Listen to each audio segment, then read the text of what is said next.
За 2 трактор нэг ажлыг 3 хоногт хийдэг. Тэгвэл ийм 7 трактор уг ажлыг хэд хоногт хийх вэ? За энэ нөхцлөөс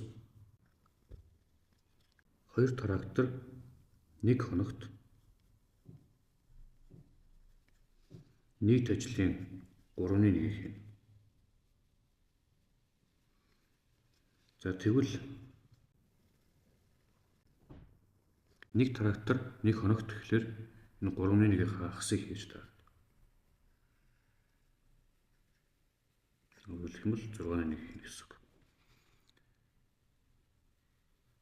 За 1 трактор 1 хоногт 6/1-ийг хийдэг юм бол 7 трактор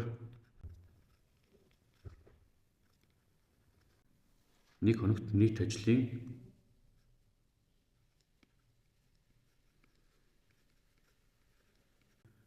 6/7 гэсгийг хийнэ.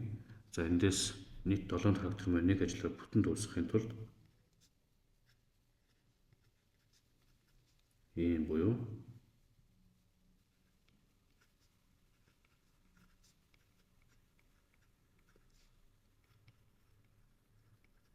ийм хоног ажиллана.